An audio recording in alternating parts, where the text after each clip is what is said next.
serving real talk, the genuine choice. No pretense, no hidden schemes. Just sports, passion, fueling dreams. From the field to the court, every play that's made. Real takes over fake debates. Turn it up, hear the honest sound. Unfiltered sports all year round. Discussions pure, no masquerade. Real takes over fake debates.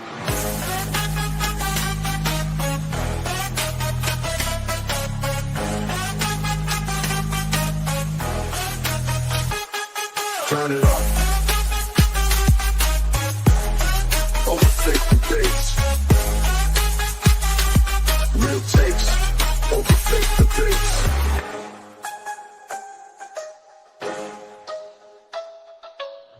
Real takes over fake debates. And we are live. Sbtalksports Sean Webb, real takes over fake debates. It is Friday, Sean. It's Friday. What's going on, man? First of all, before we get to the chat, salute Tiffany in the chat. Always support your love first. And also salute Tiff for the $5 don't super chat. Appreciate you, Tiff. We're going to have a lot to talk about today. I definitely appreciate Tiff with the support. As always, Sean. But how are you doing today, brother? Doing good, SB. Happy Friday to you. Happy Friday to everyone out there. Thank you for taking time to listen to Real Takes Over Fake Debates on all the platforms. We haven't shout out all the platforms in a while, SB. You want to shout out the platforms that we didn't shout out the platforms. Hold on, Tiff, I'm putting it down. I appreciate you, Tiff. We gotta let boss let Real Takes Over Fake Debates has invaded the audio podcast world. Add Real Takes Over Fake Debates on Apple Podcast, Spotify, and iHeartMedia. Leave a 5-star review and comment below.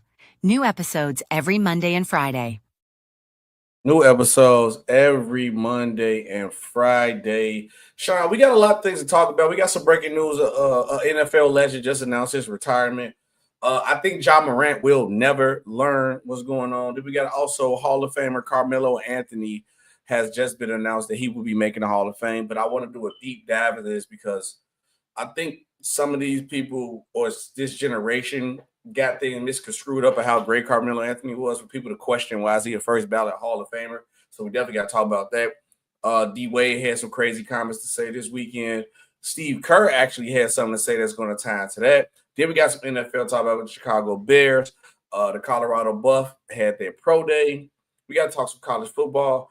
And did the Dallas Cowboys get their new starting quarterback, Sean? But we got to start back from the breaking news right off top. Let me hit the breaking news sounder.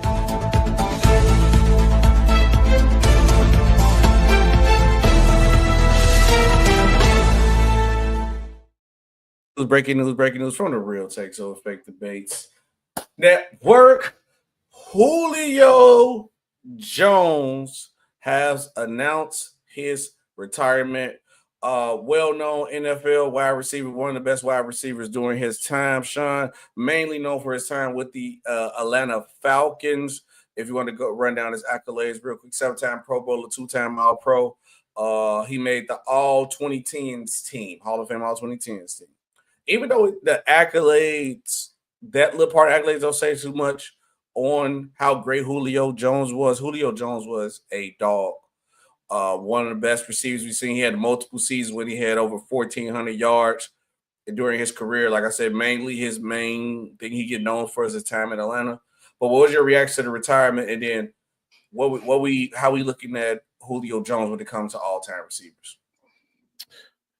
First, not surprised. I know he didn't play last season. I think he was, open potentially if, a team called and it was the right scenario. But certainly when you sit out basically an entire season after playing as long as he did, it was pretty much a given that this was going to come.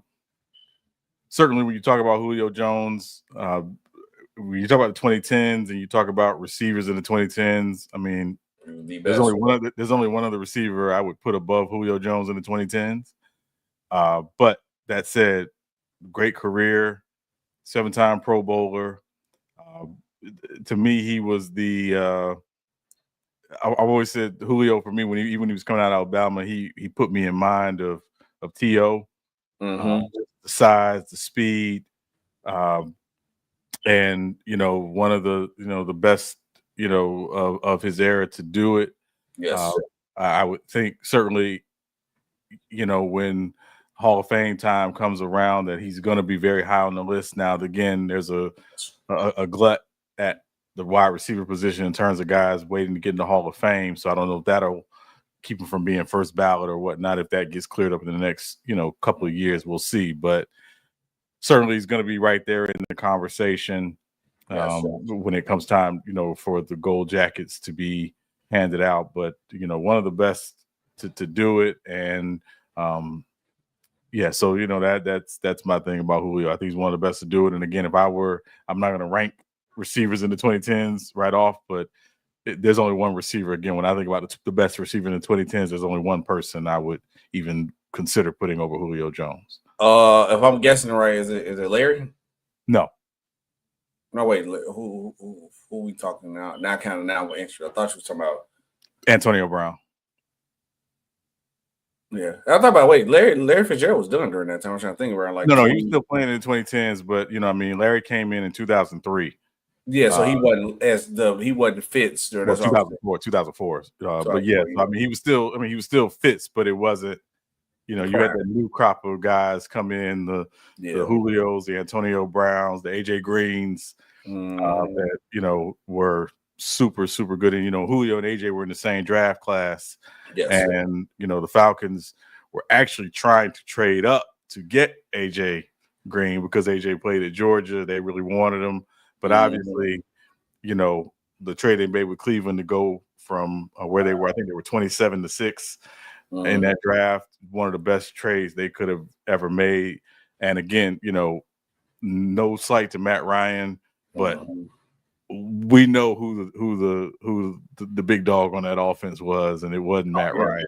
You got to get mad at him, like you said, give him his credit, but also but we got a target like Julio Jones. Yeah, and Julio, and again, I noticed just witnessing in person several times. When I would watch them in person, Julio was he was the key. He was the difference. So. Yeah, okay.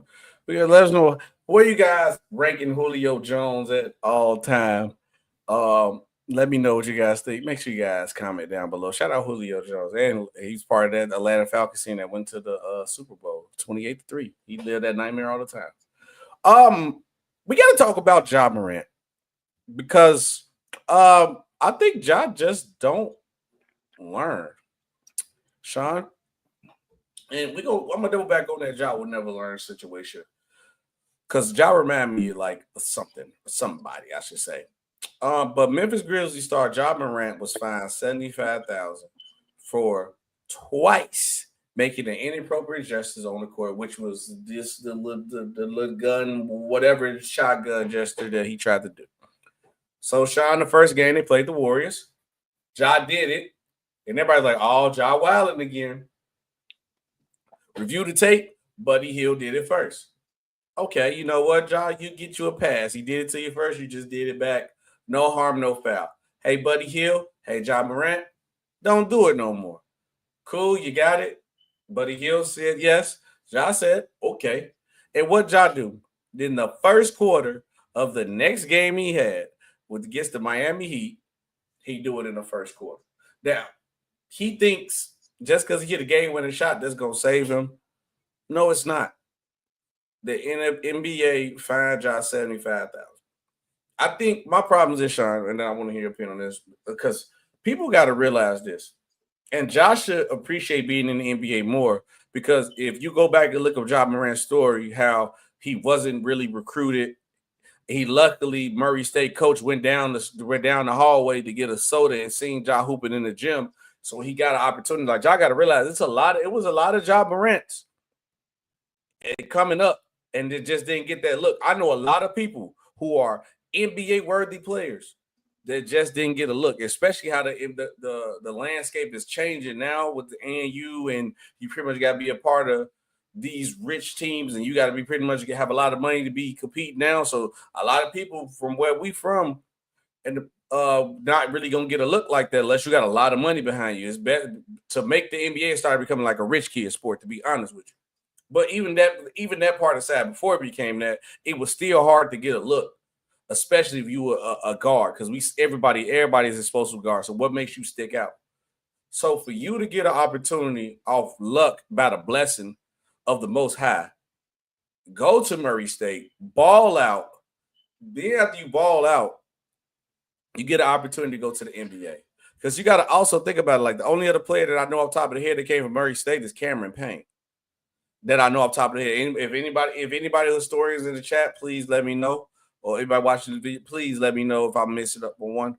But the long story short, not to make a long-winded answer, is that the NBA is a privilege to have. That is a privileged job to have. Like, you are getting paid millions of dollars to play a game that anybody can go outside and play. Me and you can go outside and play basketball right now, Sean. But ain't nobody paying us millions of dollars to do it. So you are getting paid to play a game for $1 million. But Ja Morant, you need to understand this. The NBA going to move on with or without you. The NBA does not need Ja Morant. Ja Morant needs the NBA. Because just look, it's going to be another athletic guard that come up. So you got to appreciate what you have. Yes, Ja is great. Ja is outstanding. But Ja needs to understand, like, just as all that hard work you put in and get to the NBA is going to go to waste. And you keep being disrespectful and not listening, they're going to end up getting rid of you. I done seen players that's been outstandingly good. Look, you 2 injuries in a row and be like, oh, man, Ja damaged goods. Now they put the narrative on you.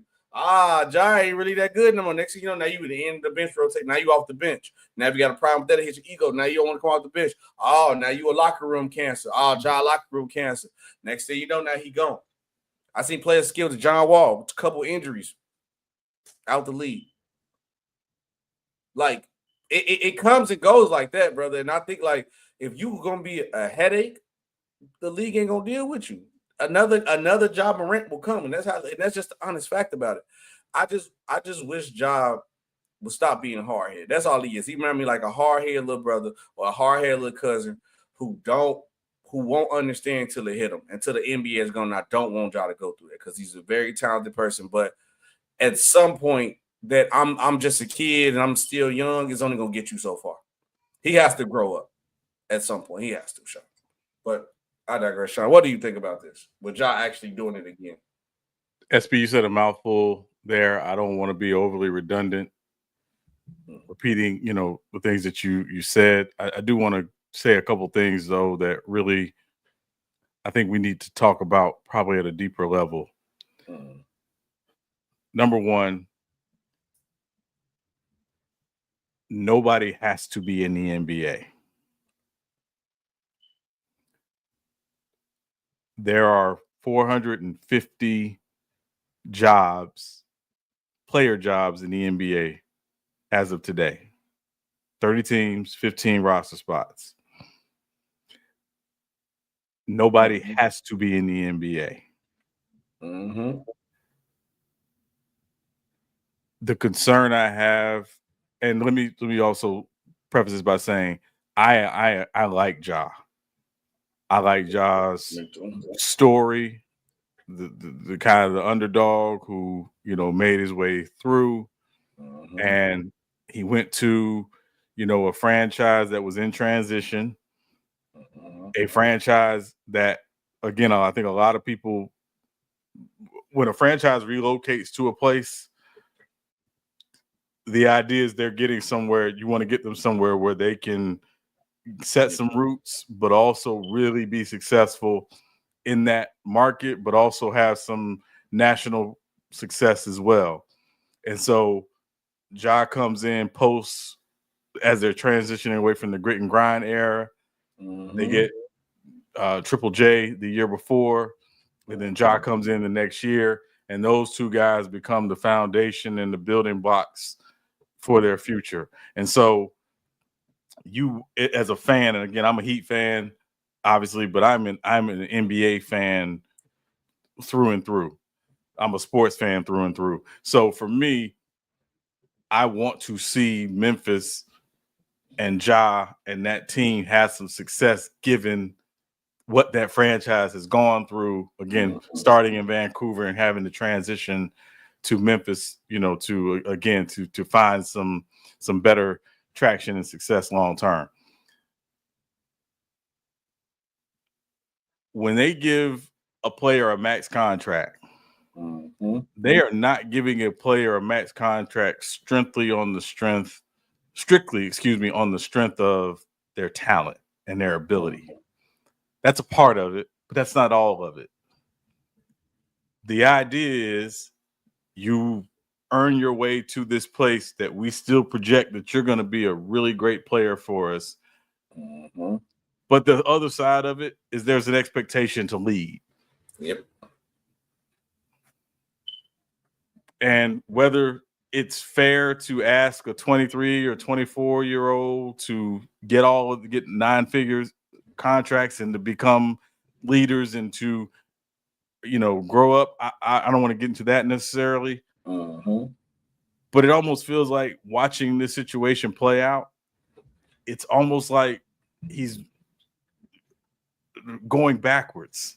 Like, this is stuff that you would do in your first and second year in the league because you're still very young. You're still trying to get it. You're still trying to understand. And, and again, I don't want to get into the whole OGs in the locker room and things like that. But I always wonder, like, when it first happened, the first incident happened a couple years ago, and then it happened again. It's like, well, who in the locker room is pulling him aside and saying, Ja, this ain't it, bro. He had Derrick Rose last year. It wasn't no answers last year when Derrick Rose was there, but and also remember he was out partially with the injury. So see it. Right. So my thought was coming into this season, particularly after the last couple of years, it was like, hey, the focus is going to be about just playing ball and none of the nonsense. I don't want to get into the celebration in itself, because I know that's a very slippery slope. But I do know the NFL banned that celebration some time ago, just like they banned the neck slashing celebration. They the nose wipe celebration. NFL is a very different league. And so I don't want to necessarily compare the two.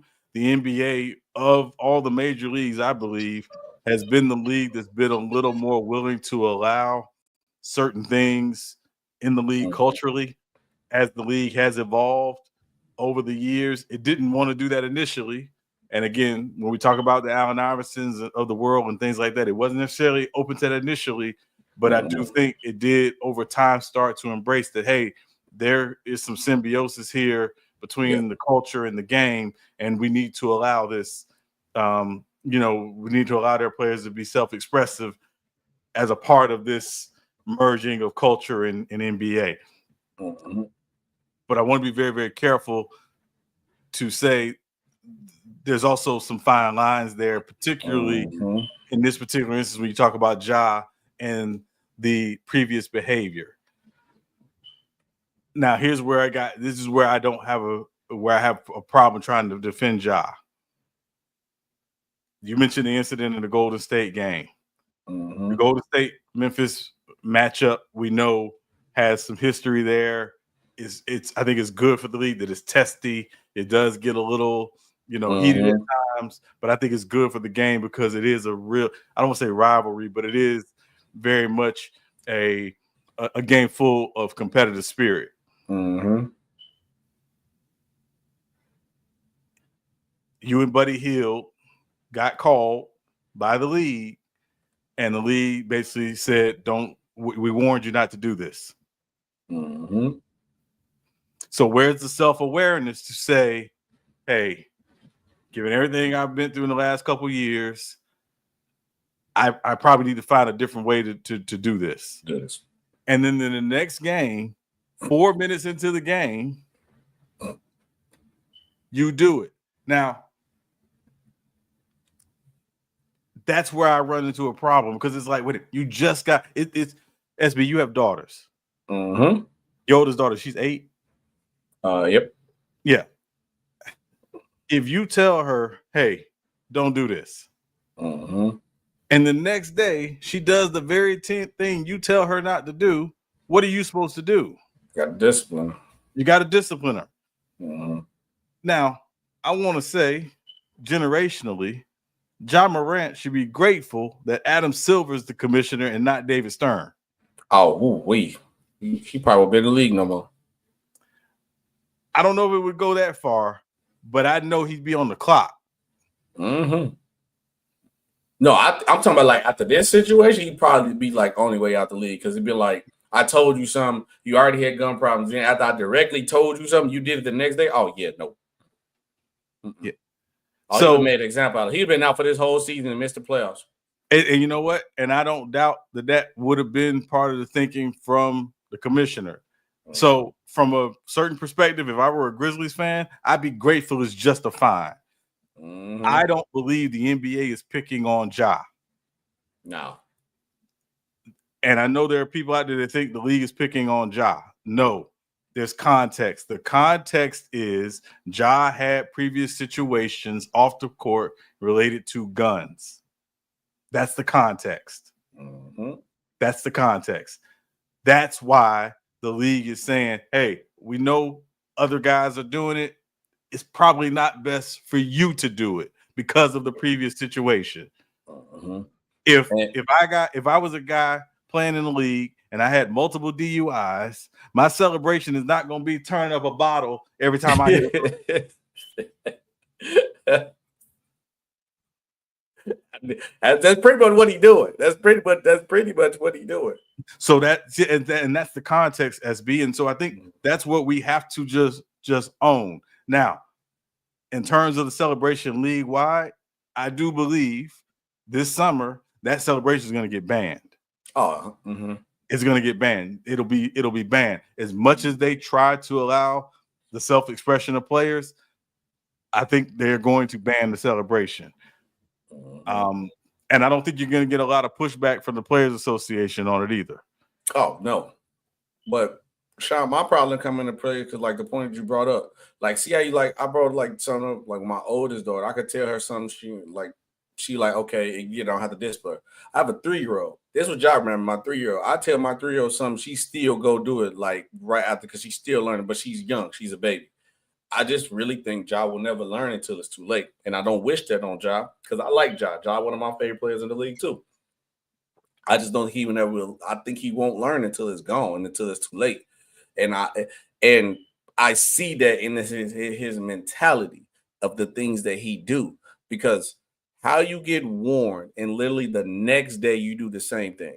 And like you brought up to perfection. If I got DUIs, I'm not finna do I'm drinking a mug of beer celebration, knowing that I had these problems. So it's not because it's not picking on Ja. Everything Ja has initiated that has happened to him in his career, he did it himself. Even the second gun attempt, right? Even if his friend shouldn't require however you feel, he seen the camera, looked into the camera, and pulled this gun out.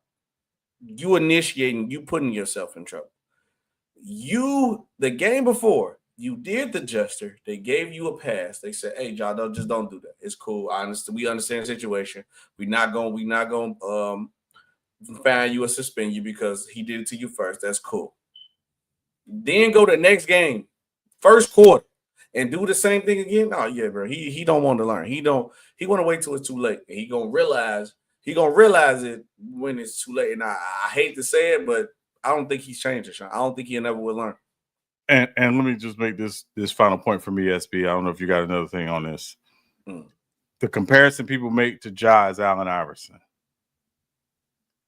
Yeah, I can see why. And I can see why as well. Allen Iverson now, as a man, middle-aged man, can look back on his career and say, yeah, I wouldn't change much necessarily, but I'm sure there are things he would look back and say, I've heard him say, I wish I had listened to Larry Brown more. Mm-hmm. I wish I had just let Larry Brown coach me. Mm-hmm. Because what he was trying to teach me was going to help me long term. Mm-hmm. I believe had Allen Iverson done that in his career, Allen Iverson's career would not have ended the way it did. Nope. Unceremoniously, because he was too great to go out that way. Yeah. I have to agree on that. So for me, and this is where I hope somebody can get in John Morant's ear, and unfortunately, I'm not sure it's his dad, can get in his ear and say, this is not it for you. Mm-hmm. This is not it for you.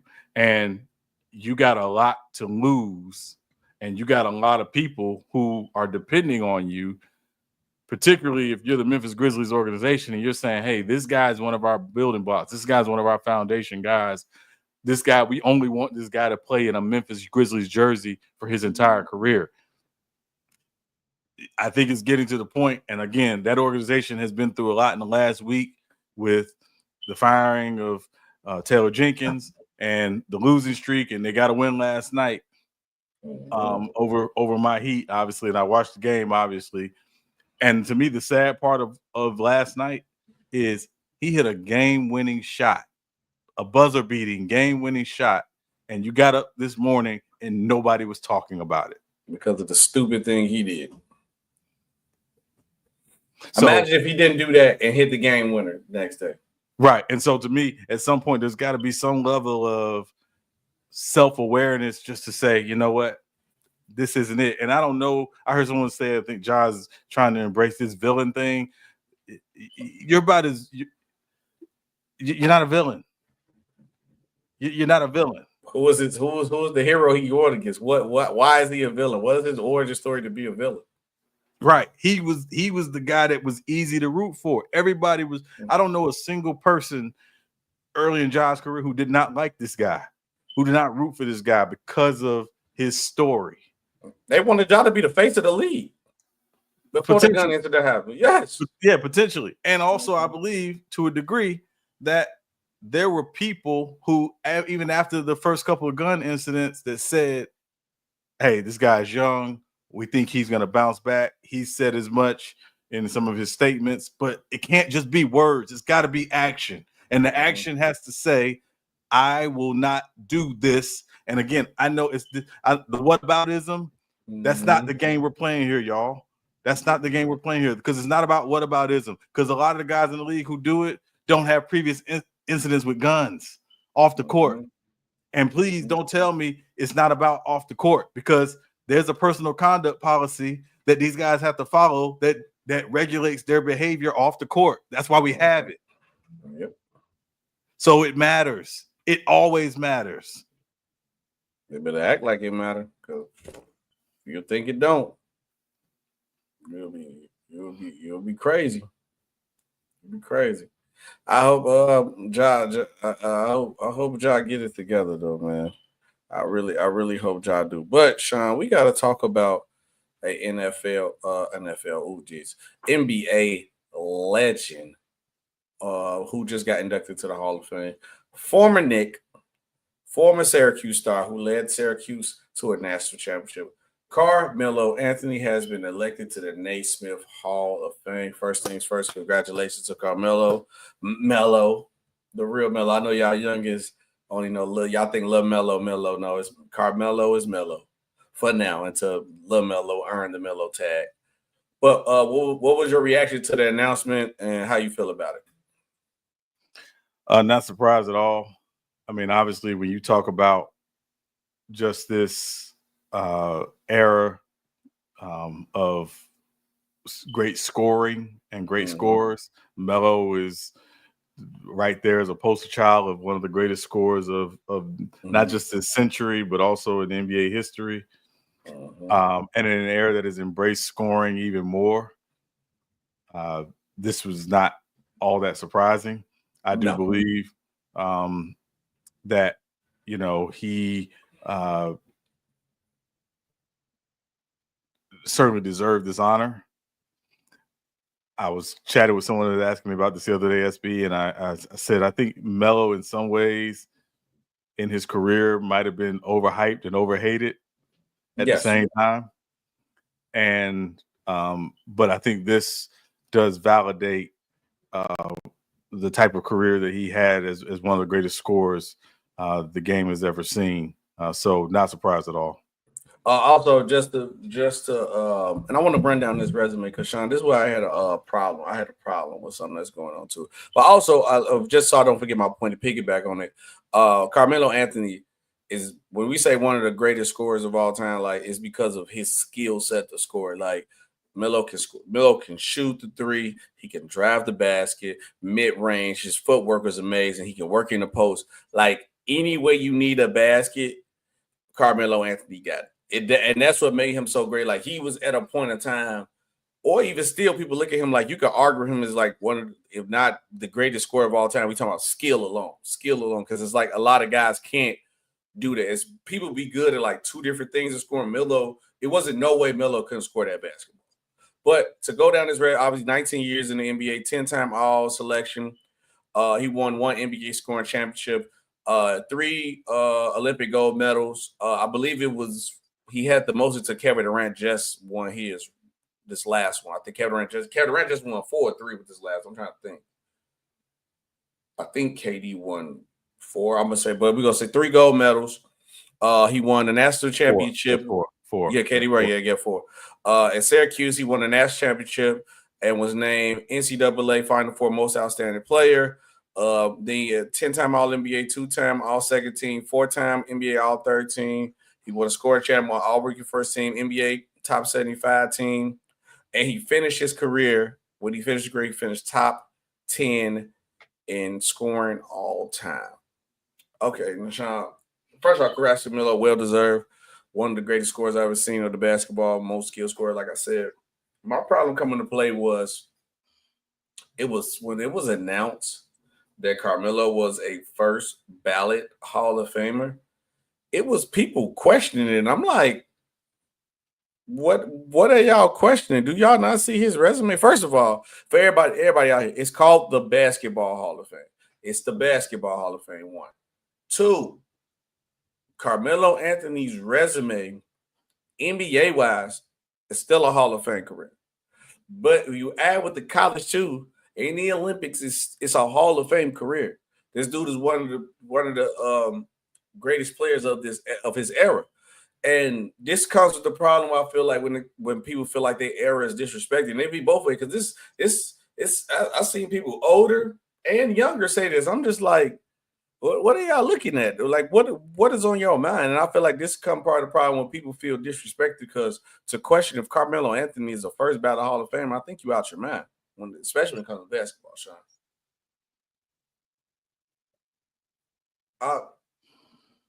What you think about people questioning Melo being a first ballot Hall of Fame?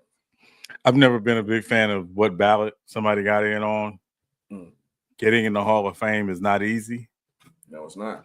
Just because you didn't get in on the first ballot doesn't mean you didn't have an all-time great career. Mm-hmm. And just because you got on the first ballot doesn't mean you had the greatest career or greater careers than others. That has never moved me. A lot of times it's who's on the ballot and who's voting. That's all it comes down to for me. So I don't like playing that game. I don't think it was a question of whether or not he was going to get in the Hall of Fame. Mm-hmm. We just said, you just ran down his resume, and we just said he's literally one of the greatest scorers to ever play in the NBA. And again, when you combine winning a national championship, the 1 year he was at Syracuse, when you combine the international success for the Basketball Hall of Fame, that was enough. Plus the 19 years he played in the NBA, 18, 19 years he played in the NBA. So why this is even a discussion, I just think it's someone just trying to make up something, just to talk about, but should not even be a question in my mind. And again, when you talk about that draft class, that 03 draft class with Bron, Melo, Chris Bosh, D Wade, it's right up there with the best of the best. And now they're going to have their third Hall of Famer from that draft class, so. Yeah, that at the top, the only person messing up is Darko Milicic. I can tell you that much. But bring it back to, like I was saying, like with the disrespect of today's era, because today's NBA or this generation, I feel like more for like my generation, like 2000, when I grew up on two, or like Melo time. I feel like the problem come into play with that because to question somebody like Melo gets questioned and his resume literally leaks out Hall of Famer. Unless you put like Jordan, Kareem, LeBron, all that, and there's like 10 of them people on the list, then I can hear you arguing it. But it's just like you just saying Melo resume alone is not enough to be Hall of Fame. I think you were out of your mind and you own something. Because then also, Sean, it comes to play. I just seen this happen with a guy like Dwight Howard. And I think a lot of things come to play with Dwight. No matter, people say they didn't like him. I don't care if you didn't like nobody. Did he put in a body of work to make him good? And I'm talking about NBA politics-wise. Because, he had beef with Shaq, whatever. I love Shaq, but Shaq had a part in that too. Politics played a part of how Dwight Howard don't make like a top 75 team. And people question if he deserved to be on the top 75 team. Dwight Howard was literally one of the best players in the league when he played for a while, too. It wasn't just like a one-year pop and he was one of the best. No, he was literally one of the best players in the league when he played. But you have people questioning the greatness of a guy like Dwight Howard. Like, how can you question if Dwight Howard is not a Hall of Fame caliber player? Even they questioning him being on this ballot because he's on this ballot, too. And I think he was a no-brainer that he was going to get in. Like I said, Dwight Howard was one of the best players in the league. Not even just the best center or best defender, which he was known for being a great defender. He was literally one of the best players in the league. So even to question him, why he's in the Hall of Fame or why is he good or not, I think it's disrespectful. Same to the question Melo. Because even if, like, I switch over to NFL, a lot of people didn't like Terrell Owens. But I guarantee you better not question if Terrell Owens is one of the greatest wide receivers of all time. A lot of people don't like Mr. CT ESPN or Antonio Brown. But end of the day, you can't question he was one of the greatest receivers of all time, no matter if you like him or not. I think we got to get, when it comes to the generation old and new, we need to stop disrespecting.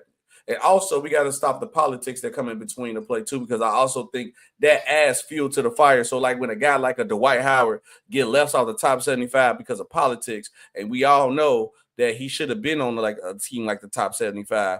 So now because you added fuel to the fire for fans to be like, oh, yeah, no, Dwight Howard don't deserve this, and that. He didn't even make the top 75. Or Carmelo, or how we talk about sports. Oh, Carmelo don't deserve. He ain't got no ring. He never was winning play. How we talk about sports, we don't really respect and understand what was done in front of us until somebody had to slap you up the head and be like, hey, bro, you don't know what you're talking about. But I feel like all that plays a part with the disrespect of today's NBA. So let me say two things real quick, SB. The top 75 thing I think is a different argument because, again, it's a finite list. It's 75 players all time. I never thought if somebody doesn't make top 75, they're being disrespected. It's a finite list. Just like when they did the top 50 list 25 years before that, it's a finite list. Mm-hmm. Just because somebody didn't make it doesn't mean they're necessarily being disrespected. Sometimes you're 51, sometimes you're 76 or 77. Mm-hmm. It's all based on media, front office voting, and clearly the media and front office did not have certain players in their top 75. Mm-hmm. So separate issue. The thing about Dwight Howard, and I'll just say this really quickly, there have been 10 guys who have been multi-time winners of the DPOY. Mm-hmm. 10 guys. 6 of those guys are in the Hall of Fame. Mm-hmm. 2 of them, 7 of those guys are in the Hall of Fame. 2 of those guys are currently playing. And 1 is eligible for the Hall of Fame. And then 1 is probably not going to get in the Hall of Fame is Mark Eaton. Dwight Howard, just based on that, is a Hall of Famer. Yes, by far. Just based on that. So I don't know why we're having this crazy conversation. I think the disrespect of today's era, for me, is not about the disrespect. It's about how much the game is being covered. It's going to seem like it's more because more people are covering the game. Right. Okay. Also, we got a super chat from Sports PSP. He said thoughts on the new NFL rule. Which one? Is it which one are you talking about? Is it the uniform one? Is it the 18 game one? Which one? Hold on, I got which one? Let me see. NFL rule changes. Is it the tush push one? NFL rule change for 2025. What to know? Let me check. Let me look up. I wish you would have told me. Is it what the kickoff changes?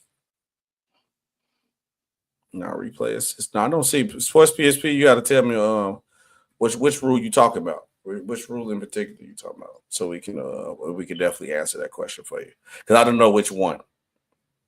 Because I was like, did anything break, Sean? Did like they just dropped the rule? No, not I haven't seen anything break today. So no. Okay. But yeah, Sports PSP, comment down below. Let us know what rule you talk about, then we got you. But to Sports PSP comment, what rule he talking about? The reason why I brought up the disrespect of the NBA thing because Steve, shout out See the Truth for the sub too, by the way. The reason I brought up the disrespect to the NBA is because of Steve Kerr had a lot to say after I believe after the Lakers and Warriors, I think it was at the Lakers and Warriors game, where he said our game is being taken for granted. He Yes. said during the appearance of 5.7 a game, Willard and Dibbs show Wednesday, Kerr explained why he thinks the NBA is being taken for granted while highlighting the recent 52-point performance from Steph Curry and Nikola Jokic. Kerr said, you know what I'm thinking while watching Steph last night, watching Jokic, if these type of games had happened 10 years ago, honestly, I think NBA fans would have been absolutely losing their minds, Kerr said. And I think what's happening is the players have gotten so skilled and they're doing such amazing things. I think our game is being taken for granted right now. What these guys are doing is spectacular. I never could have survived the NBA if I were playing today. I couldn't have survived. These guys are so talented. They are so good. And it's like you read these articles like the NBA product isn't that great. Are you kidding me? Are you looking at these guys? They're just spectacular, and they're never been more skilled. And I'm just blown away by what I seen after that night. Sean, what's your reaction to this, man? Steve Kerr had a lot to say. He said the game being taken for granted is being disrespected. I appreciate Steve Kerr's statement, SB. Mm-hmm. I will say I think he was a little self-effacing. He could have played in today's NBA because of his ability to move and shoot. He wasn't the greatest ball handler, but he could handle the ball. But he could play in today's NBA. So I'm not going to say I don't agree with him on that. Where I will push back slightly is you got to speak about specifically who. Because if you're talking about from a coverage perspective, I do believe the game is being taken for granted from a coverage perspective. Mm-hmm. But I also know people who grew up watching the NBA and who are even a little more senior than I am, who grew up watching the NBA, who don't really watch the NBA today. Mm-hmm. They don't enjoy watching the game stylistically today. And we know there are different reasons for all of that, which we're not going to get into because we'll be here all night. So I do think I would have wished Steve Kerr would have gone a little deeper and said who specifically is taking the game for granted. Because a fan, a basketball fan, an NBA fan is likely going to be an NBA fan, particularly if they have a team or they have certain players they like. That is the nature of the beast. I didn't turn my TV off last night after the Heat game. My TV was still on during the Lakers Golden State game. I watched that game start to finish because I'm a fan and because I enjoyed the game, but also recognize last night is one of the last times as we get deeper in the calendar that we're going to see LeBron James and Steph Curry on the same court matched up. It's getting close. It's getting close. I firmly believe next season is going to be LeBron's last season, but that's another conversation. So I'm saying, who's taking it for granted? Because if you're talking about the way it's being covered, I agree with that. I can tell you one show. You know, everybody, you need that one show that come on in the morning. Oh, First Mistake? Mm-hmm. First okay. Take. First Mistake. I feel like a lot of people, because at the end of the day, like, no matter how people feel about the show got a lot of impact because how big the show is. And I think a lot of NBA players are starting to fight back on that because a lot of things that they say about what's the problem is the show do the same thing. It is honestly, so that's one for sure. That's one for sure. But also because of the influence that show has, where it's like a lot of casual people who don't really like watch the sport like that. So just to feel like they know what they're talking about, they just gonna take what probably that person said on their show like his face value, and it's not necessarily true. And then it comes and it spread like a wildfire. Because you know now with anything in life, it's always gonna be more casual fans than like diehard fans, always. Because whatever's hot at the moment, people gonna jump onto it and move on.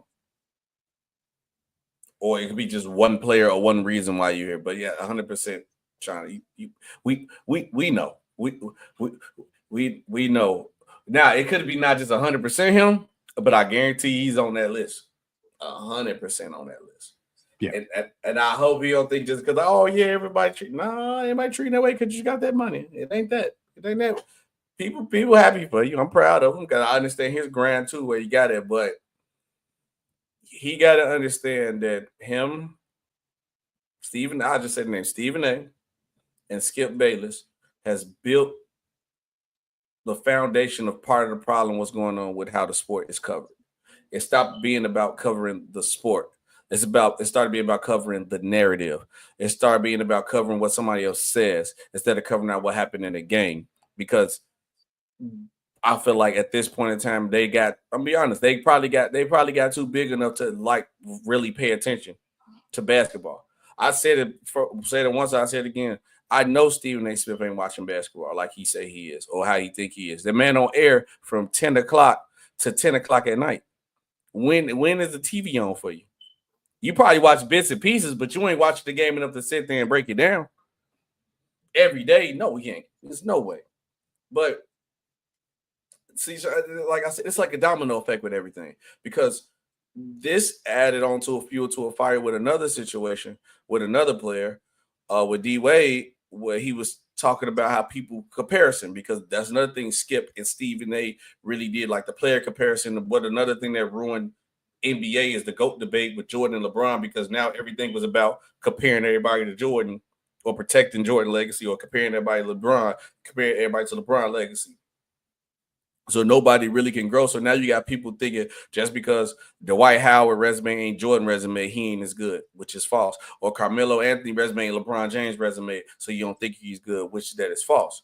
But D Wade had a lot to say about the situation of people comparing like stats and why he didn't play for stats. I want to see your reaction to this clip before we talk about it, and let me know what you think, Sean. Hold on 1 second.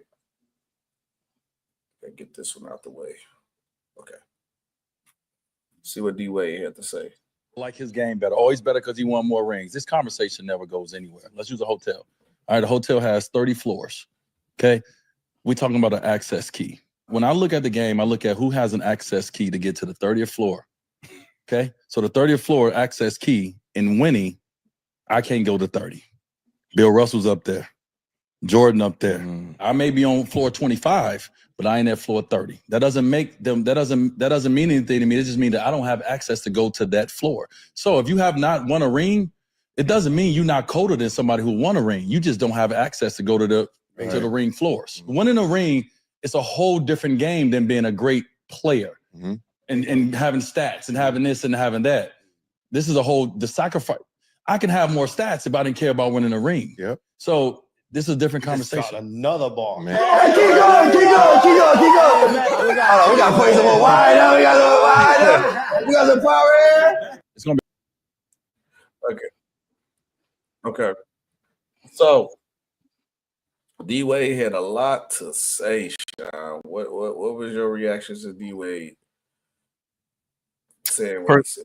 First, I appreciate D-Wade having the conversation that way. I think he was, again, a little modest saying that he's not on the 30th floor, he's on the 25th floor. I think he might be on the 28th floor, but that's subjective, of course. Right. What I think D-Wade was saying, and I don't want to speak for him, I'd certainly love to hear him talk more about this. Nobody is great in terms of winning championships without the greatness of others. Yeah. And often to be great with the greatness of others requires sacrifice. Yes. It simply means I don't do the whole, we won because of me. I think that's insane in a team sport. Any team sport. Because for as great as you might be individually, there have to be things around you with you that help you be great. Nobody is great without the greatness of others in a team sport, in a team scenario. I will go to my grave believing that. Well, let me rephrase. I will go to my urn believing that. So at the end of the day, nobody is great without the greatness of others. Like that is the nature of it. And so when people get lost in the numbers and the stats and the things like that, I'm not saying that those things don't have merit. They do. But ultimately, in a team sport, what is it about? It's about winning. And winning at the highest level, highest of levels. And so that to me is what D-Wade was really talking about. I think in some ways, even probably he gets tired of the Harden comparisons, which I think that might be the deeper conversation he was having without specifically saying it. I think James Harden's an all-time great. Obviously, he's an all-time great. Yeah. I don't put him in the same conversation of Dwyane Wade because when winning time comes around, when winning time comes around, come on. No. When winning time comes around, and I'm not saying this as a Heat fan, I'm just saying this as a basketball fan. Give me 3. But Harden only lost to the Golden State Warriors. It is the Golden State Warriors. It's not even that. It's in other situations in 2000. Don't get the 2012 finals. When he was a 6 man? It doesn't matter. We're not doing that.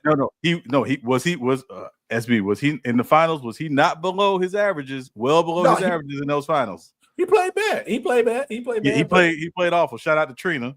No. But he played terrible. So my point is we're not doing that. Again, that's when you get to a certain level, that's what you get judged on. That's just the nature of the beast. Yeah, right? with the Rockets, I give you that. But with the Rockets, don't stop him. He would play good. It's your career. It's your career. For me personally, James Harden right after D-Wade. I got D-Wade ahead of him because the winning. I agree with that. But you talking like individual actor, then like only reason that really stopped him from winning, and then you had that game with Chris Paul got hurt. They hit. There's been multiple playoff games where James Harden did not show up.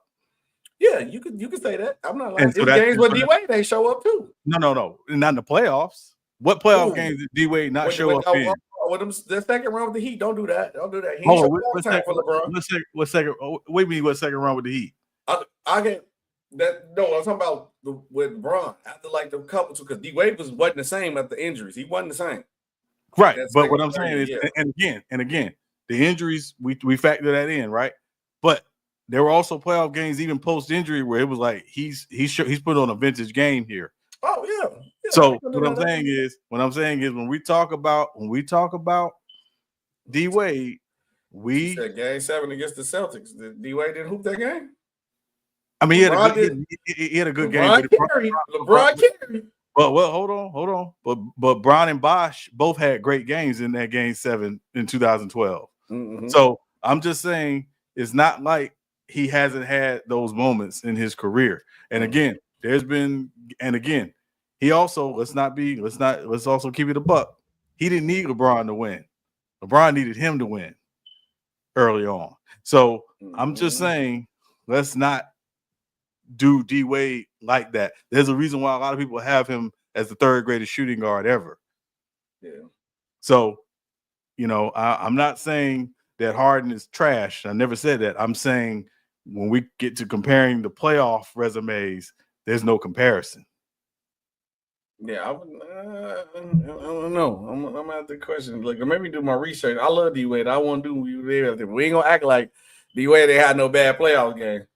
Because I definitely see something in 2013. Now some popped up right 2013. I'm saying anybody can have a bad playoff game. I'm saying that's not the narrative or the consistent evaluation of Dwyane Wade's playoff career. James Harden is a different conversation when you talk about James Harden in the playoffs. Not Rockets Harden. No, Rockets Harden too. Tiff said she was talking about James Harden. Oh, you're talking about James Harden. Okay. Yeah. Yeah. There you go. Yeah. Yeah. No. I think James Harden got a couple. I mean, let me do my research. I'll do my research now. You could have changed his last name. That's be the James Harley shows up. I'm just saying. Do that. We go change Dwyane Wade to Dwyane Wade fade away. The fade Wade gonna be good. No, maybe do. No. I want to Wade like that. I like Wade. Wade my boy, so I ain't gonna do it. But yeah, D-Wade got bad games too on their resume. But I'm just saying, I'm saying, but when you talk about the entire playoff career, any actor who's done multiple movies gonna have a bad movie on their resume.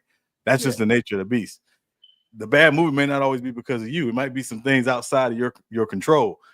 Every player, you play enough games, you're gonna have a bad game. Nobody plays a perfect game every single time out, So, because again, I will remind even the biggest Jordan fans, Game 6 against the Blazers in the finals, Jordan was not very good at all. No. And when the Bulls were coming back in that game, Jordan was on the bench.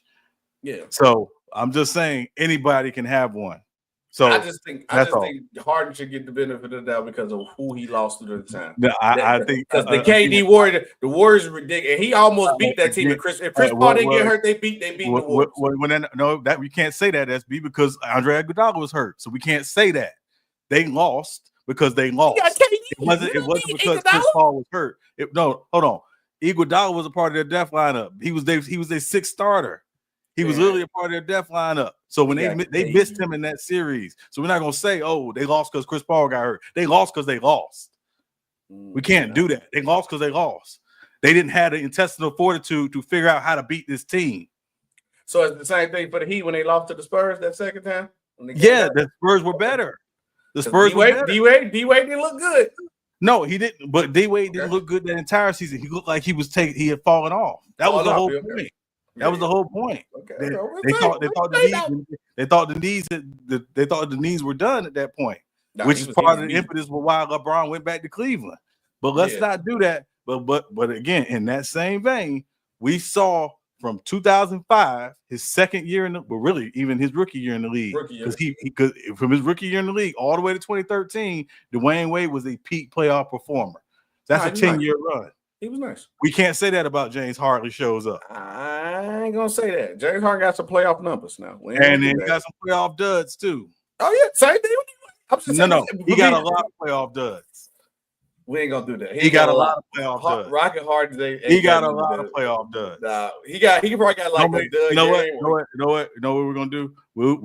I will pull up the history for you in a later show, and I will run it down for you about the James Harden. We can do playoff Harden for Wade. I don't want to do Wade like that. You don't want to do that because it ain't gonna end well for Harden. I promise you. I don't know. It's not going to end well for Harden. Looking at Wade playoff numbers, and I'm looking. No. I'm not talking about the total. I'm talking about the great games versus the duds. It's pretty even across the board for Harden when you talk about the great games versus the duds. I'm talking about the great game versus the duds too. Yeah. No, we just literally just said. I think it's gonna be evened out because D-Wade do got. It's not gonna be even out. Yeah, you cape it now. You cape it now. I know you wanted hard on the Bulls at one point. You cape it now. No. Just how I didn't want D-Wade on the Bulls. It was too late. I don't want either one of them. But the other thing I was saying too though, like I got Wade at 3. I got Harden right behind him though. So I don't have Harden right behind him. I have West and then Drexler and then Harden. West who? Jerry West. Clyde who? Drexler? Clyde Drexler, yes. Over Harden? Yeah, Clyde Drexler, who led the Blazers to 2 NBA Finals. Come on, Sean. We ain't Who led the Blazers to 2 NBA Finals? Clyde Drexler track. Hold Drexler on, ain't got no hold on. MVPs, no nothing. Hold on. We That's not the only doing thing. that. The only thing Clyde Drexler doesn't have in his career is an MVP, but he was second in MVP voting. That's fine. So again, we're not gonna act like Clyde Drexler wasn't like that. And again, he led 2 teams to the NBA Finals. Come on, Sean. They lost. Hold on. They lost to the defending champ Detroit Pistons, and then they lost to the defending champ Chicago Bulls. The Houston Rockets were struggling before they traded for Clyde Drexler. They were struggling. So again, Prime Harden is legitimately one of the greatest scorers of all time, and that's fine. That's fine. That's a different conversation. If you're talking about just pure scoring, that's a different conversation. I'm just talking about the overall career and overall player. I'm taking Clyde Drexler's overall career over James Harden's. I'm not doing it because the only thing James Harden has over him is an MVP. That's it. Do Clyde Drexler got a 6-man again? No, Clyde Drexler never came off the bench. How many? I'm gonna say. Let me check. How many All NBAs he got? Do we got as many as James Harden? James Harden got more All NBAs. Man, stop it, Sean. We can put that on the list too. We can debate that, but Clyde Drexler is not better than James Harden. This is not. No, I just said his career. I didn't say individual talent. I'm talking about career. His career is better. His career is better. His career. Tell me. Just tell me. How many teams has James Harden led to the finals? None. Thank you. We can move on. Who you act like you can't just say that and say we gotta act. Look, we gonna save it for another show. We gonna save this for another show. We gonna talk about it's fine. It's fine. We gonna save it for another show. We gonna bring this back and, up. And I never said Harden was trash. I never said he was trash. No, so just to be clear, I don't think Harden's trash. I think Harden's a great player. But again, when you talk about those moments, there's other guys who had more of those moments than him. That's all. We ain't doing it. That's crazy, dog. We gonna set a day for this. I'm gonna line them up back to back games. I don't want to hear about what round, who, nothing, because you just said I don't want to hear. But speaking of a former James Harden teammate, veteran Chris Paul says he planned to keep playing next year. My question is this, Sean. And Chris Paul numbers are at a career low at this point, but obviously you expect from the guy in year 20. Right now he's averaging 8 points, 3.6 rebounds, 7 assists, shooting 42% from the field. Then obviously with the additions of the rookie Stephon Castle, obviously trying to push him forward. Then also with the trade of De'Aaron Fox, I really don't see no time and opportunity for Chris Paul to really be Chris Paul. But my question is this: should Chris Paul consider retiring? Or if not, do you think a team will pick him up? And if so, what team should? I mean, I think it's just going to be a matter of how the market plays out. I think Chris Paul brings great value to any team that he's on, even at this point in his career. I know this is hard for people to realize. Chris Paul is younger than LeBron. Yes. So if LeBron is still playing, and I'm not comparing the levels, I'm just talking about the age, Chris Paul can still play. He can still contribute. Now, again, we're not expecting him to contribute at the levels that he once did, but he can still play and still contribute. And again, you know, there are a lot of guys who think he's one of the best leaders still in the NBA. Yeah. And I think he did make a difference for that Spurs team, albeit you won't necessarily see it in the stat sheet. I think he did make a difference for that Spurs team this year. And a lot of it just depends if he still wants to play. If he still wants to play and believes he can play, there's going to be a spot for him on one of the 30 rosters. I don't think he's going to get run out of the league. Yeah, I was going to ask that. Do you think he's going to get ran out of the league? Like no team pick him up? No, I think he could get one more. I think he could definitely get one more year in him. When I'm looking at, when I'm thinking of a Chris Paul, it's either you only sign a Chris Paul for two reasons. It's either one, you need a guard and need a playmaker, and you on a championship run, or you need somebody to tribute with playmaking, and you trying to compete for a championship. Or two, you got a young guard that need vet leadership. And the perfect place for Chris Paul, to me, Sean, that would be great for him. Well, great for the person that he be on the team that he go to. I think the Charlotte Hornets. I think, even though I know him and LaMelo won't compare because of the size, but the play style when it comes to like being a playmaker and type of scorer, I think LaMelo has all the skill set to be fun to watch. LaMelo is fun to watch, but he had tendencies of a player who can't play winning basketball. I think adding a guy like Chris Paul to be that vet in the ear to teach him how to like pace and control himself, learn when to take his shots, when to take the passes, when to go 100 miles per hour, when to slow it down, and also better ways to keep himself healthy. So it's like, because Melo been having a problem with his ankles and his legs, and maybe Chris Paul can show him ways to preserve himself and also ways to keep himself healthy. So when I think from a point of perspective where you need a vet point guard in somebody's ear, I think Chris Paul would be outstanding for the Charlotte Hornets. When I first seen it, I was like, man, who really could use him? I think like a LaMelo Ball. And like I agree with your point of depends on what the open market is, but I think the open market is for a team competing for like a championship. Like, so and that's why I don't know if Charlotte. That's all I don't know. That's why I don't know if Charlotte would necessarily be the best place for him if he were to leave San Antonio at this point. The team I think about is Milwaukee. Just given, obviously, he played for Doc previously, obviously in LA. The Damian Lillard situation, I think he could be, a really good presence on a team like that, and on a team that again views itself as a championship contender. To me, where Chris Paul is at this point is where Gary Payton was by the time he ended up in Miami. It's like we're not asking you to come in and be, peak yourself. We're just asking you to come in and be a vet guy. You understand how to play. You understand how to, try to win.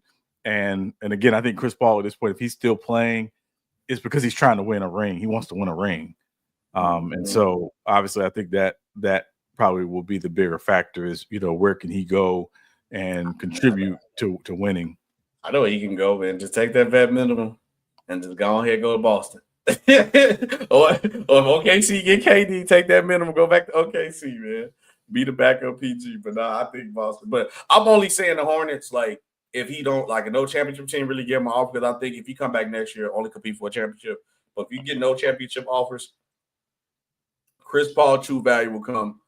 I think LaMelo need Chris Paul more than Chris Paul need LaMelo and the Hornets. I just think, like, if I'm the Hornets, I even, like, put a little on the top, like, obviously a little bit over the vet minimum just to get him to be there with LaMelo, because I think LaMelo is getting to that point now. It's like, okay, we see that you're talented, but now we need to show and tell. We need some wins. We need you to be at that next level. And I think, like, with his style of play, because he don't really play that much above the brim like that, but he's just a little bit bigger. I think if he could add a little Chris Paul in his game in here, oh man, LaMelo can be one of the most dangerous players in the league.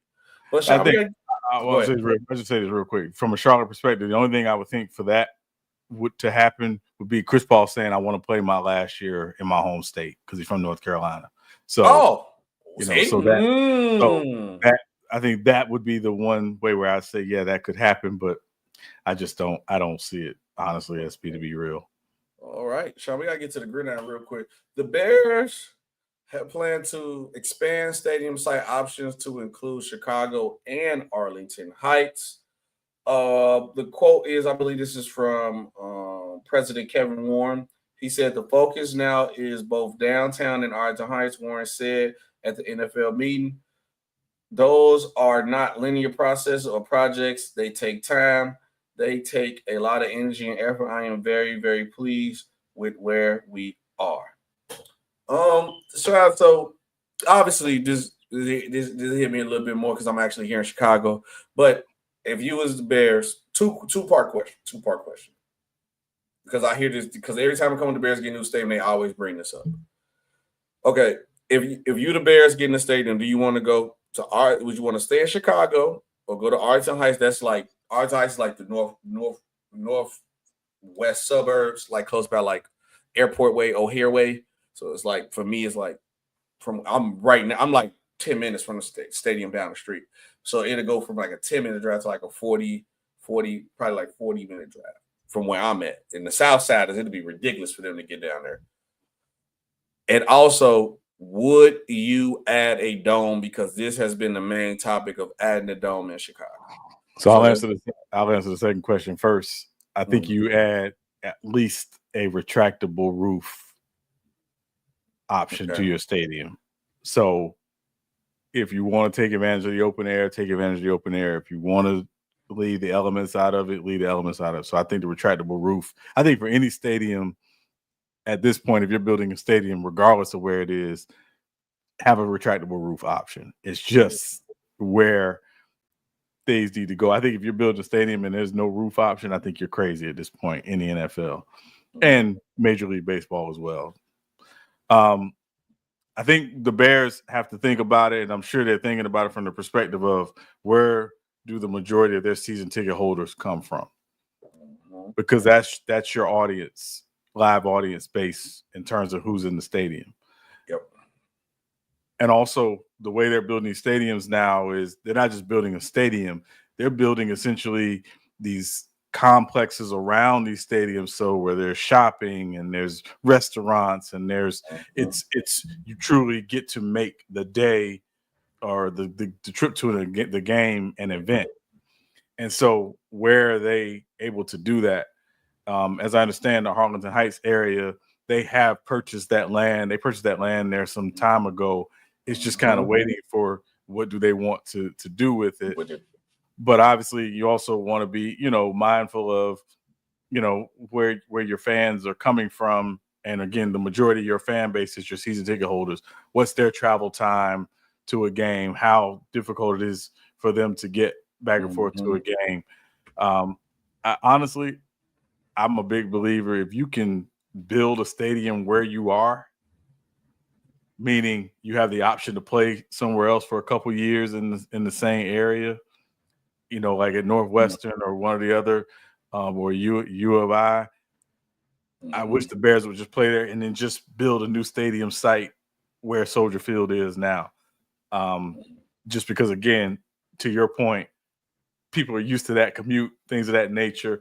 I don't know if the land around it would allow them to still have the shopping complexes and the restaurants and the things of that nature that they want to have around it.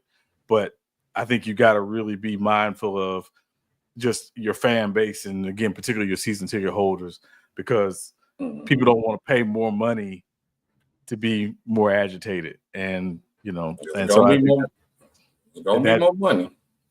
Oh, it's going to be more money because, you got PSLs and things of that nature, the personal seat licenses that people have to pay for and buy. But, yeah, I just think it's just a matter of, what works best for the base, your season ticket holder base. With me living here, I think, okay, if they want that state-of-the-art stadium experience where it's like the whole field outside is like a whole different experience, like how the Cowboys, they got the field out and stuff outside the stadium, they probably need to go to Arlington Heights because Arlington Heights got the room for it. But if you want for the ticket season holders and the fan to come to the game, they need to keep it right here. I don't know what space you got to move to make it happen. I don't know if you got enough space to make all that happen. Or you probably could do it. It's going to be a little more compact. Like the Arlington Heights, they got a boatload of space to work with. And I just think only problem with the Bears, Bears and Chicago fans are strong. They can rock with the team, support the team. Right now, Chicago Bulls, we 11 seed. We one of the top teams in attendance. And the United Center is 15 minutes from my house, right here, right down that way. So it's still right in the city is easy to get to. So people are let's just go see a Bulls game. But now the Bulls all the way in Arlington Heights or about O'Hare, and the Bulls and the team suck. Man, do I want to take an hour drive to and to go see the team in their bed and it's ticket overpriced too? I don't know if I really want to do that. And that plays a part in it. I think the Bears, if I had to say, I do think they need to stay in Chicago. Downtown Chicago. Now, when it comes to the stadium thing, Sean, before we had this conversation going to the answer, I was like, man, don't do it. You got to keep the element. That's what makes Chicago different. You got to go play a team who ain't used to playing in the cold. You got to play against them. You could get an easy playoff win, but we didn't see it go against the Bears too. And a lot of teams that the Bears kind of go against, they kind of used to the cold. And then even Detroit added the dome to theirs. I think in today's era of football and today's era of technology, yeah, you kind of got to. It sucks because, the Bears snow game coming down here and play when it's negative 10 degrees. It's different. It hits hard. I reported on the Bears game too before, and I was for the radio broadcast before. I was a producer assistant on one of the coldest Bears games. I was in there freezing. I had hand warmers in my pocket, so I know it hit different when you're out there in the cold. But in today's era, yes, I have to agree. It'll suck to take away the rain game, the snow game, the cold game, but you can't not have a dome at this point. Well, that's why I said the retractable roof. At least it gives you the option of, if you want to have the elemental game, you can still have it. Yeah. Just with the retractable roof. And again, I love snow games. And but it's a lot of times it's, again, when you talk about just the bitter freezing cold, it's a different animal. And so, yeah, but I think you have the retractable roof option, at least, so you can open or close it based on what you decide to do that week. Yeah, let us know what you guys think. Should the Bears stay in Chicago or Arlington Heights? And should they get a dome or leave it open? Also, Sean, Colorado Buffs had their pro day today. We get to see Shedeur Sanders throw the ball. We see Travis Sheldon run some routes, and a couple other Colorado players get to be a part of pro day. When Shedeur was asked about him being a top pick in the draft, why did he do the pro day? He said, one, obviously be with his one last time to throw to his team, but he also acknowledged the fact that a couple guys on the roster did not get invites to the NFL draft combine. One person in particular close to Shedeur is Shiloh Sanders. So he knew that if him and Travis did the pro combine, more scouts and more teams would have come, which they did. So it helped to get more eyes on his teammates. What was your reaction to what's your reaction to that, hearing that why Shedeur Sanders did the pro day? I mean, not surprising. I mean, his draft stock isn't locked. So I think he benefits from doing the pro day. I know Colorado, they call it a showcase, but the pro day, I'm not the biggest fan of pro days. Like, I don't take too much from them in terms of the on-field stuff. I think it's really more of a chance for teams to get to see, particularly guys they're thinking about how they interact with their teams, how they interact with coaches, media, things like that. But I didn't take too much, from it. Obviously, teams, obviously, I think we all think Cam Ward is going to be the first pick of the draft at this point, short of there, being some sort of, crazy change in Tennessee's agenda. But that said, Colorado did, a good job of, putting Shedeur and Travis and their other draft eligible players out there for, teams to really see them and get to know them, at least in their controlled environment. But to me, it's all going to come down to the teams that Shedeur in particular goes to visit. When he gets in their building, how is he with them in the private workouts, in the classroom, all of those things, because I think that's the area, particularly in the classroom, where he's probably going to impress them most. Now, Sean, after that, what happened? Deion said he met with the Browns, and he said pretty much guaranteeing that the Browns will be taking Shedeur or Travis Hunter, guaranteed. Do you 100% believe that? And then also, if you were the Browns, if both of them on the table, both of them on the board, who are you taking? I'll answer your second question first. If both of them on the board, I'm still picking at 2. I'm not taking either of them. I'm taking. If they on the table, they said they taking them. No, listen. Teams do that all the time. Oh yeah, we're definitely taking this kid. Kellen Winslow. You remember Kellen Winslow, the second tight end? He's supposed to be drafted by Washington. Mm-hmm. Joe Gibbs and that contingent told him, "Hey, yeah, we're planning to take you." You remember who they took? Sean Taylor, the safety. Oh, good pick, by the way. Great pick, by the way. And Kellen Winslow had a really solid career, in Cleveland and Tampa, and kind of bounced around a little bit after that. But my point is that teams can do this all the time. The only team that can say this is definitively who we're taking is the Tennessee Titans, because they have the first pick. Yes. And I don't think they're guaranteed. Right. So after the first pick, that's what will determine your draft board.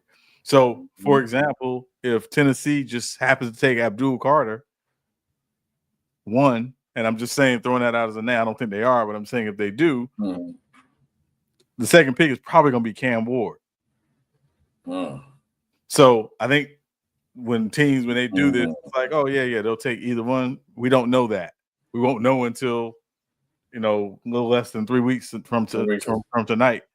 Who's going in the first round in the draft. So I think nice to say is great.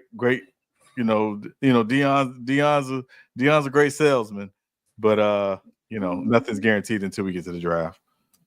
Oh, okay. For me, well, Deion is a great salesman, but if I'm in the Browns and I said I'm taking one of these two, I'm gonna probably take Shedeur because we need a quarterback of the future. You need a quarterback to save your franchise because I don't believe the quarterback they got is the guys over with. Sean, we gotta do some draft comp comparisons since we doing one. And then the crazy part about it is I put a little bit of a former Browns quarterback in Shedeur game a little bit. I can see a little Baker Mayfield in him a little bit. I can see that a little bit in him. Baker led him to the playoffs. Now we ain't gonna do that. We ain't gonna do that. But yeah, okay. But yeah, if you guys want a player comparison in the chat, drop a player name in the chat, and see if me and Sean got a player comparison for that player. If I don't, I'm gonna be honest with you. I'm gonna say I don't. But if I do, I'll definitely give you one. Sean, I want what? So if you had a player comparison for Shedeur, who you saying Shedeur is? Gino Tagovailoa. I think he's a combination he's a combination of Geno Smith and Tua. Okay, I was like, who is that? Yeah, that's why I said Gino Tagovailoa. Yeah, Geno Smith and Tua are the comparisons for me. It's just the way he throws the football. It's not even just his accuracy; it's his ball placement. He understands how to throw with great anticipation. I think he understands his limitations in terms that he doesn't have the strongest arm in the world. But as I would like to remind people, Peyton Manning didn't have the strongest arm in the world.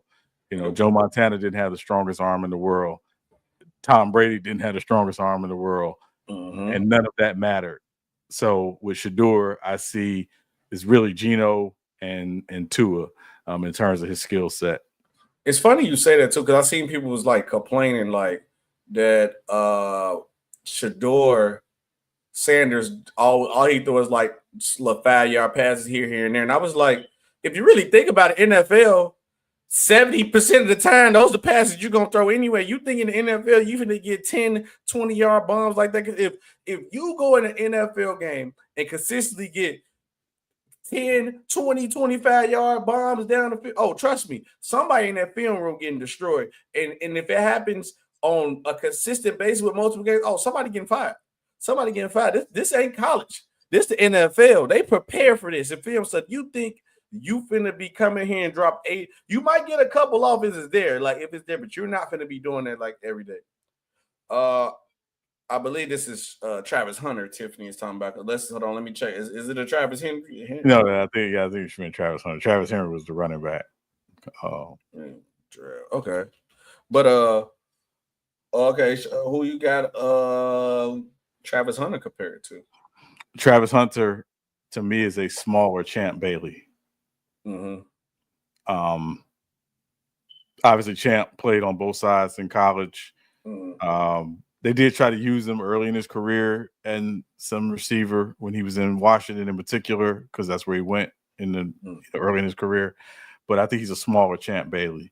I think he's, obviously, I think there's going to be some opportunities to use him on the offensive side of the ball, but the full-time thing on both sides, I don't think is really, again, realistic for him.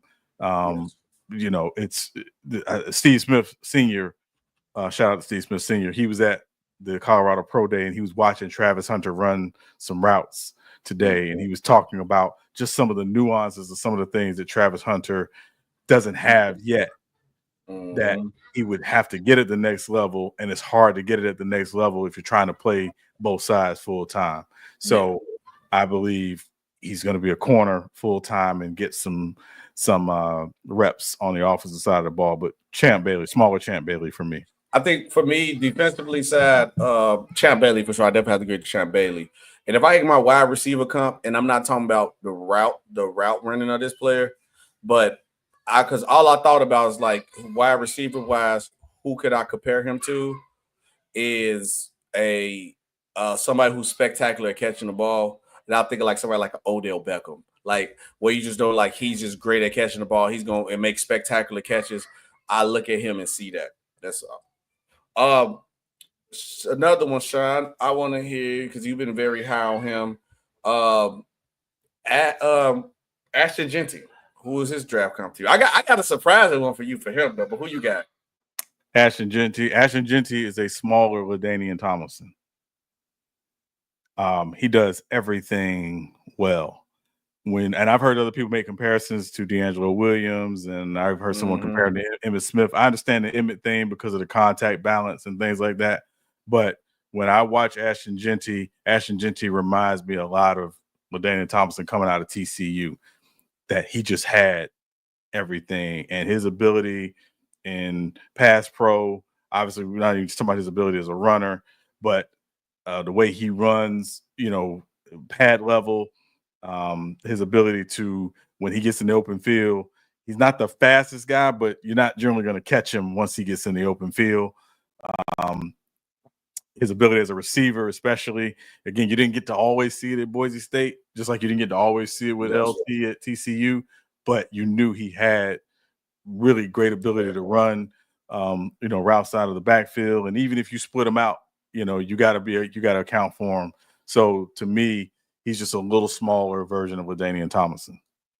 For me, and then we're gonna do one more tip, guys. One more. For me, one of them, I think he's like an Alvin Kamara to me because he's like his dual ability to run and catch. But when I'm talking about pure running, especially him being like kind of small, the guy he reminded me of, and I'm talking because the power that he run with, and then when he do get a breakaway, he can break off, Sean. And I remember him because he played for the Chicago Bears. He reminded me of Thomas. Do you remember Thomas Jones? Yes. He reminded me, like, when I'm talking about just like running the ball with to get through there, because like Thomas Jones was small, he was fierce. If he had a breakaway, he taken off through the breakaway. But when I seen Ashton Genty, when I seen him play, I see a little Thomas Jones in him. And Thomas Jones was one of my favorite backs too, but Thomas Jones was a different breed, man. He was in that category with what's the old dude name from the Steelers? The defensive guy. James Harris, he's one of them James Harris type categories where it's like, hey, look, I don't want no smoke with him. Thomas Jones is one of them type of categories for me. But last, Tiff want to know, what about who's your comp to Cam Ward? My comp for Cam Ward is actually Donovan McNabb, coming out of Syracuse. Donovan didn't play. He played in a very kind of finite offense at Syracuse. And a lot of it for Donovan was getting to the right situation with the right coach, which obviously was Andy Reid. Cam Ward can do a lot of those same things. He doesn't run often to run. He runs to throw. When he's scrambling, when he's moving around in the pocket, outside the pocket, he's looking down the field. He can hit you with the big play at any moment, which Donovan had that ability. And again, the biggest thing for Cam Ward is, again, there's things I think he's still going to, improve in terms of cleaning up, some of the mistakes and some of the, I don't want to call it hero ball, but some of the moments where he's got to just know you got to live to play another down. Donovan, I think, had a lot of that as well. So for me, it's Donovan McNabb.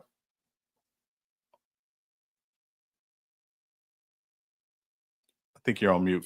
For me, I got two people in mind, because one part of you just said about that trying to force and make plays. I think he got a little Jordan Love in him from that point, but I also see a little Caleb Williams in him too, because of the ability to backyard football, the ability to make your own play. You can definitely see that. But Miami offensive line was outstanding. So it's literally plays you can look back in the day where Cam Ward was just sitting back there getting protected. So I want to see what can he do with that pressure being on him, what type of creative plays that he can make if that's the situation around him, and we can see what he can do. But I say my comp is Jordan Love and Caleb Williams for sure. His ceiling could be Patrick Mahomes if he really unlocked himself, but I don't know for that sure. But Sean, the Dallas Cowboys possibly got a new quarterback. The New England Patriots are trading for Joe Milton to the Dallas Cowboys for a 5th-round pick. What was your reaction to this? Not surprising. The Cowboys didn't have another quarterback on the roster after that. They were either – and they still very well may draft a quarterback in this draft. I think this makes it less pressure for them to draft a quarterback in this draft, a backup in this draft, or another quarterback in this draft. But they needed an inexpensive backup. Joe Milton has a great deal of upside. Whether or not Dallas is the place for him to continue to develop is the question. But from Dallas's roster perspective, they needed another quarterback behind Dak and Joe Milton. There's a lot of people very, very hype about the potential of Joe Milton III. Like, he is, if you watched him in that last game last season against Buffalo, you saw why people were so like, wow, this guy, he's got some serious upside. So, but again, it's not even about the upside. It's about, are you going to get an opportunity to develop? And that's, to me, what Joe Milton needs, is just the opportunity to develop. So solid move for the Cowboys. But again, does it preclude them from taking another quarterback in this draft? I don't know. I think they may still do it, but again, I don't think it means they have to take a quarterback in this draft. Yeah. For me, when I seen this move, Sean, and I know everybody's like, oh, everybody's hyping Joe Milton one game. He ain't really, it's just one game. But no, the point is that the flashes that you could have seen him doing, that's like something you can see him doing on a daily basis, and he has a cannon of an arm that can launch it downfield. And then the mid-range accuracy ain't really like it's not atrocious where it's like, man, all he got is a strong arm. Like, no, you see, like, hey, you get a little more reps, he might have something like that. I think this was a great move by the Cowboys. And of course, everybody looking at typical move by the Cowboys to do something. I'm gonna say this, Sean. This is my theory. If Dak Prescott get hurt and Joe Milton go play, and he do an average or to above average job, Dak Prescott will lose his start job this year, and Joe Milton Dak Prescott will get Tony Romo, the same way it happened to him. If Joe Milton get opportunity and he plays good, or even above average, I think Dak Prescott will not be the starting quarterback for the Dallas Cowboys. I'm stamping in now, Sean. So I said it today, April 4th, 2025. Don't be surprised if Joe Milton is the Dallas Cowboys starting quarterback. Don't let it happen week 1 or 2, Sean, and he get on an early run and they say they start 0-2, and then next thing you know, because there's always something with the Cowboys where they just get good, some random thing, catastrophe can happen. You know how I go all the time. Next thing you know, they 6-2. And Dak come back that time when they 6-2. They be like, no, Dak, we on fire, so sit you to the side. And Dallas good for it. I'm just saying, I'm calling it now. Don't be Joe Milton, star quarterback for the Dallas Cowboys. Last story of the day, Sean, we got to get it here. Trey Hendrickson is disappointed by the comments from Bengals executive. Obviously, he's in part for a draft negotiation at this point in time. He said, what was the executive said?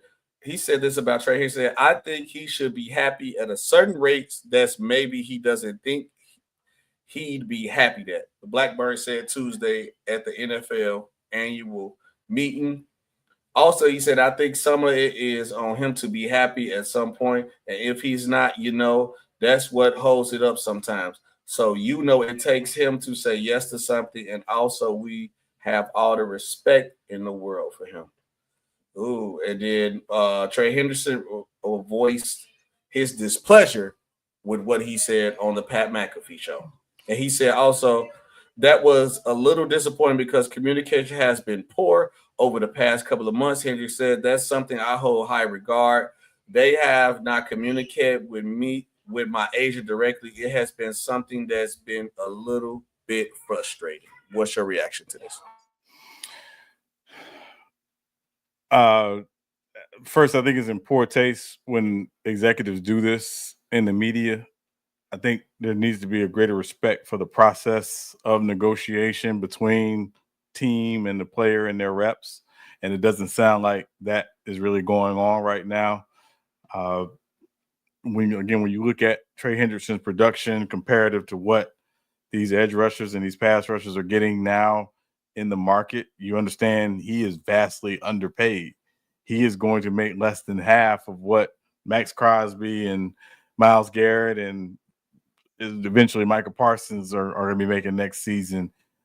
Yet he led the league in sacks. So, and has been their best defensive player for the last few years. So you understand his disappointment, but you also got to kind of understand from his perspective, you play in one of the cheapest organizations in football, and this is how they tend to handle business. So I'm curious, is he going to, withhold services if they don't get a deal done?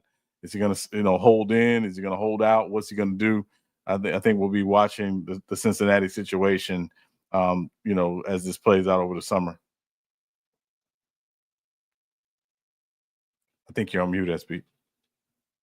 I said it sucks for Cincinnati already. And then, once they paid both the wide receivers, it's going to be an odd man out. And I guess they figured that our defense was that bad. So what's the point of repaying for somebody else on the defensive side of the ball? I'll be calling the Bengals. If you're a team that needs somebody on that line and you got some money, I'll be calling the Bengals if I was you. So Trey Henderson is definitely a good player. Sean, we got one quick breaking news and we will be getting up out of here.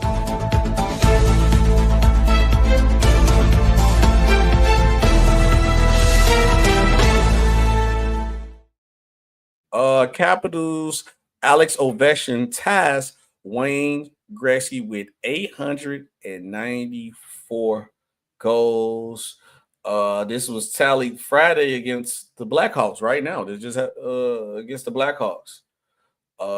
It is his second. What did I say? Second. It's the second goal of the game. So possibly he could still break it this game. I believe the game is still going on right now as we speak.